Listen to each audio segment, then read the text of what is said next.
Profound pleasure to introduce Brian Wharton. Excuse me. Let me start by pushing back against one thing. We throw around the word hero way too much. If simply living your integrity becomes heroic, we are in dire straits, right? Okay. So yes, I was involved in the initial investigation of Robert Roberson's case. We did very quickly focus on him, and everything seemed to agree with our focus, to include that which was coming from the hospitals and from the medical professionals that followed us. We were somewhat dependent upon what they told us, and what they told us was shaken baby and there's your man. And so that's the direction everything went, to the exclusion of all other possibilities, really. And so he went to trial on our case. I was very unhappy with the course of the trial in those days. I didn't give voice to it. I was just alone in my thoughts. I thought, there were some issues there with a vigorous defense, no testing of his mental acuity, and then the introduction of a sexual assault claim that was never, ever corroborated by any form of evidence. So when Gretchen showed up at my house years later and asked me if I would have a conversation with her, I invited her in and told her, I've kind of been expecting you, someone, to show up, because I knew the appeals were still ongoing. Let me just say, since that time to this day, I've become convinced that Robert is an innocent man. The foundations of our case were in shaken baby syndrome, and that is gone. Okay, that's not science. That was an idea that became science because enough people said it enough times. We know how that works in our culture these days. It just isn't it. I've had the pleasure of spending some time with Robert. I'm in a church that's fairly close to him, so I get to go visit him. Let me just say, Robert is an innocent man. But more than that, he's a kind man. He is a gentle man. He is a gracious man. I was talking to the legislators earlier, and they talked about their visit with him, and how strange it was when they got to the end of that. Robert prayed for them. They didn't pray for Robert. And that's been my experience every time I visit him. Robert, his personality, his joy, his hope, that's what comes out. He prays for me every time I'm there. He's a special man, and I'm ashamed that I missed that 20 years ago. We were looking for an offender. We labeled him as such, and we made it stick, all based on junk science. And I can tell you today, he is not an offender. He is completely innocent. And we owe it to him, all of us, not just the witnesses. All of us, as citizens of the state of Texas, have work to do to right this. These kind of things happen. Innocent people spend time in prison. Innocent people are put to death because the citizenry has gone on about their lives, because we quit caring, and we quit paying attention. So please, pay attention. Innocent people are in prison, and an innocent man is scheduled to die Thursday. So, anyway, that's me. What has it been like for you to watch this play out in your own community? My community is very supportive. I've stood before my congregation and told them what I did and what I am doing. A large number of them were here with me this morning. They've been very supportive, and they see what I see. Okay? Most of them I've sent them all. I said, look, don't believe me. Go to the Innocence Project page, read for yourself, read the filings, read everything you can find it yourself. And they all come back to me and say, okay, we're with you on this. They've signed the petitions, and they're on their way to, some of them I think are going to Austin as well. But so. It's my understanding that in one of those visits to Mr. Roberson, he actually said that he forgives you for what happened. Yes. Can you explain that moment and just kind of walk us through the emotions?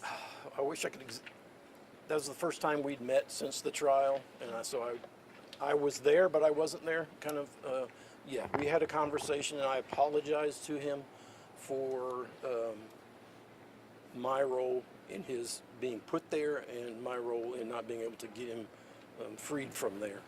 And he spoke words of forgiveness to me, which were deeply meaningful to me in the moment. But if the state proceeds, whatever Robert gave me, the state will take away from me, because that death will follow me for the rest of my life. How long have you been involved in the appeals process, and what was your reaction to specifically today? I think Gretchen found me in 2016, so Yeah, 2018. somewhere in there. So I've been, wherever she found me, I've been involved ever since. Like Gretchen, I am saddened by what we saw today, and what's been going on up until this point. We have a system that's in place that should catch this stuff and fix it, particularly with the junk science law. But like all human systems, we go into this self-protection mode, and we find ways not to do the right thing if it's going to hurt our reputation, maybe. And so, yeah.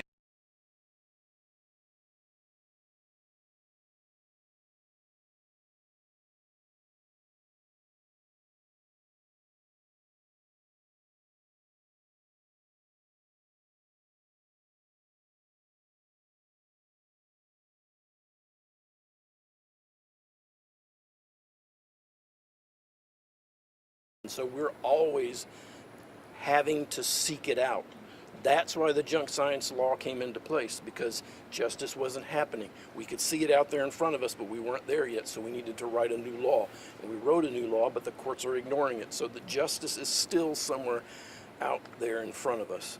And we still, again, not just the lawyers and the legislators, but all of us, we have to make it our passion to seek justice. And it will always be seeking. It will never be, there will never find the day when we've got it, okay?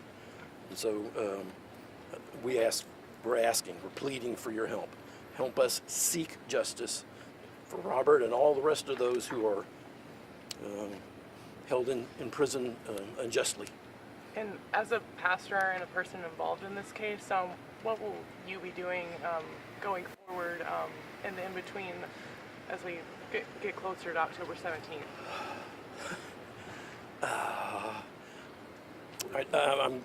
I'll be at the hearings tomorrow in Austin. There'll be a lot of prayer. My community is gathered around me in prayer. It's this thing that's still out there before me, and it will always be there. And so, regardless of what happens in the next few days, this is the direction of the rest of my life. We're gonna fix this. And to my way of thinking, we have seen here this morning that we as humans are incapable of unbiased deliberation. All of us carry a bias in us. Okay? The fact that your legislators and your judges have a D or an R behind their name tells you they've got a bias. Okay? Friends bias you, family bias. You can't remove it. And since we can't remove it, we need to just get rid of the law. We don't need to be executing people, period, in the conversation, because we cannot make that system work. It's impossible. If you're a Christian, like myself, if you call yourself a disciple of Jesus the Christ, there is no amount of theological gymnastics you can do to make this okay. It just doesn't happen. We are a people of peace and reconciliation, and that is not what this is about. Okay. What is your message to the governor? Peace and reconciliation. This is a broken system. This is a system that, we can write law till doomsday, but again, justice will be that thing that's always out there before us. And so, yes, as Gretchen said, read it yourself. Don't rely on any aides or anybody else, read it yourself. Understand what's happened here. Understand where the courts have kind of ignored the legislative intent and your signature as the governor, and do the right thing here. And I'll just jump in and say we have some work to do, and we have more filings ahead of us.